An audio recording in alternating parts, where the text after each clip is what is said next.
मोदी शाह के गुट को एक जबरदस्त झटका लगा है तो वहीं आरएसएस ने ऐसा दांव खेला है कि उनका खेमा खुशी से झूम उठा है।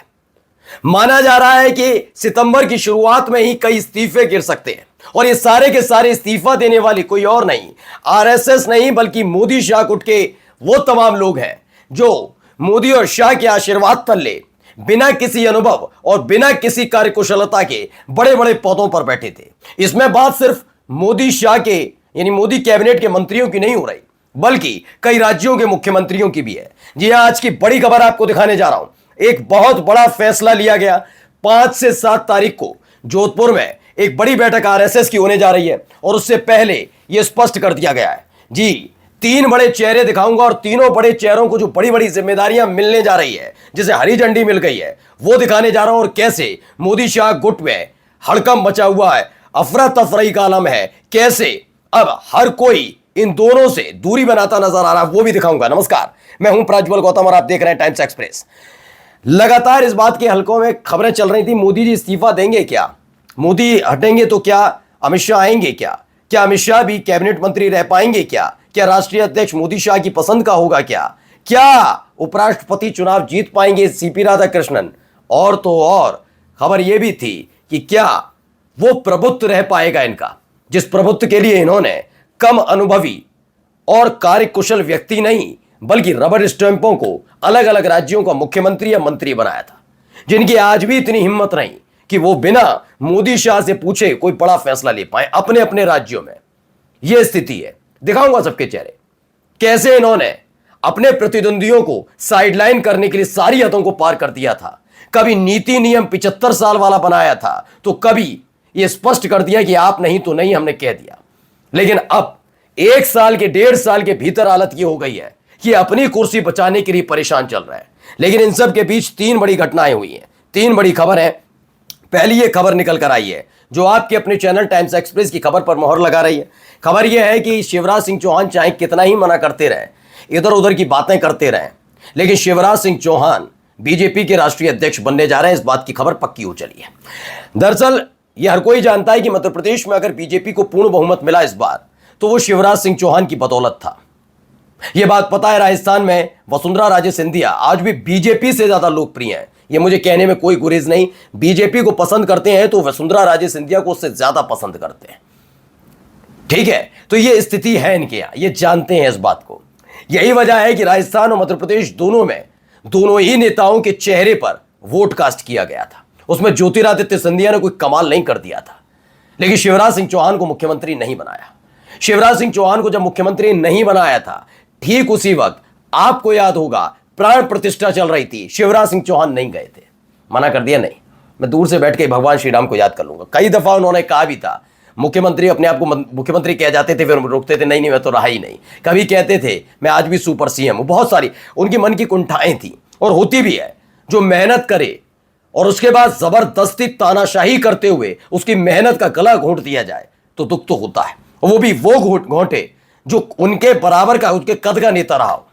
क्या है नरेंद्र मोदी, बताइए। गुजरात के मुख्यमंत्री तो रहे और कितने बड़े मुख्यमंत्री रहे, जितना शिवराज सिंह चौहान, और शिवराज सिंह चौहान से कम ही रहे होंगे, लेकिन उसके बावजूद इन्होंने हमेशा अपने कद को ऊपर रखने की कोशिश की। जानते थे कि आने वाले वक्त में शाह के लिए चुनौती शिवराज सिंह चौहान बन सकते हैं, प्रधानमंत्री पद के दावेदार हो जाएं तो। इसी आधार पर कि लंबे समय से मुख्यमंत्री हैं, इसीलिए योगी आदित्यनाथ को भी उत्तर प्रदेश के मुख्यमंत्री पद से इस्तीफा दिलवाने की पुरजोर कोशिश थी। आरएसएस ने टांग फंसाई और उसके बाद कुछ नहीं कर पाए। लेकिन शिवराज सिंह चौहान लोकसभा चुनाव के बाद से लगातार मजबूत होते जा रहे हैं।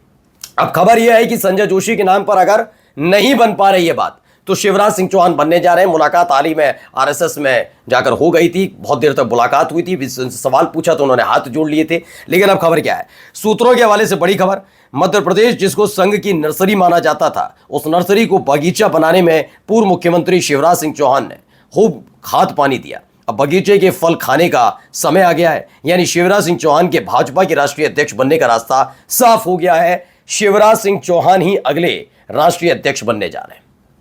अच्छा, इनसे डर क्यों कम है, मोदी शाह को बता देता हूं कि शिवराज सिंह चौहान को लेकर कहा जाता है ये बदले की राजनीति ज्यादा नहीं करते, लेकिन आरएसएस का जब सपोर्ट फुल ऑफ रहेगा तो क्या ये वो भूल जाएंगे मध्य प्रदेश की वो बेइज्जती, वो अपमान जो इनका दावेदारी थी और केवल मोदी शाह के आदेश की वजह से उस कुर्सी पर बैठ नहीं पाए, ये एक देखना होगा। हाँ, ये जानता है हर कोई, अगर संजय जोशी बन जाते तो मोदी और शाह दोनों के लिए सेंट्रल की राजनीति करना मुश्किल हो जाता। इसीलिए बार बार इस बात पर वीटो पावर लगाने की कोशिश हो रही थी कि संजय जोशी नहीं, संजय जोशी तो कतई नहीं।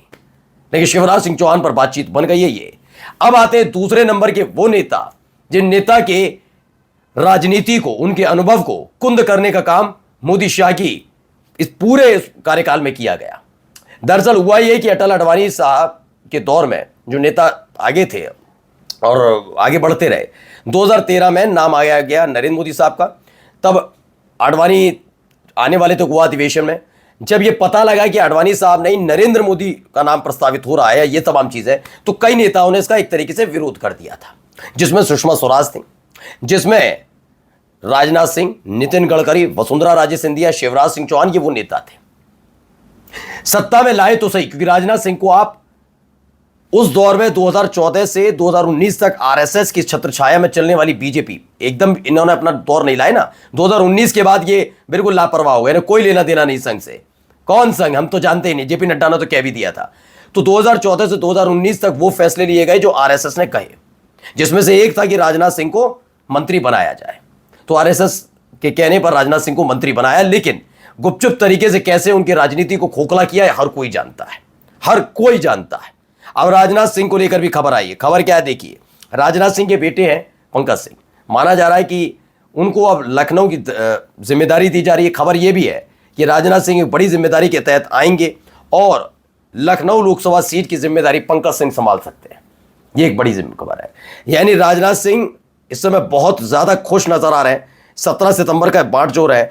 देखिए, राजनाथ की लॉटरी, मोदी शाह की आपदा बनेगी, राजनाथ का अवसर या फिर पुत्र बन जाएगा चाणक्य का हथियार, तमाम चीजें कही जा रही हैं। अब आइए खबर क्या है। इसी बीच एक कार्यक्रम होता है धौलपुर में। धौलपुर में एक कार्यक्रम है, उसमें वसुंधरा राजे सिंधिया जाती हैं और उन्होंने एक बड़ा बयान दी। पुराना बयान नहीं दिखा रहा, अभी का दिखा रहा हूं। यह बयान आता है, बोली वनवास सबके जीवन में आता है और जाता भी है। उन्होंने कहा सबके जीवन में आता भी है और जाता भी है। यह बयान माना जा रहा है कि यह वो वनवास का जिक्र हो रहा है जिस वनवास की शुरुआत जबरदस्ती जबरन मोदी शाह की वजह से हो पाई थी। एक जीता जाता राज्य, एक ऐसा जीता हुआ राज्य, सूबा जो आपकी वजह से ही जीता गया, लेकिन आपको जबरदस्ती साइडलाइन किया गया और एक ऐसे व्यक्ति को दे दिया गया जिस पर राजनीति का राह तक नहीं आता। छोड़ दीजिए कैसे वो सरकार चलाएंगे, वो तो बात की बात है, राजनीति का राह नहीं आता। क्यों आपको एक रबड़ स्टैंप चाहिए थे कि उनकी हिम्मत ना हो पाई कोई। ये जानते थे वसुंधरा राजे सिंधिया, शिवराज सिंह चौहान जैसे उत्तर प्रदेश के मुख्यमंत्री हैं, ये बने वैसे वो दोनों कर देंगे, इसीलिए इन्होंने अपनी मर्जी के बनाए। ऐसा ही हरियाणा में हुआ अनिल विज के साथ। अनिल विज बन जाते तो मोदी शाह की नहीं चल पाती, ये जानते हैं।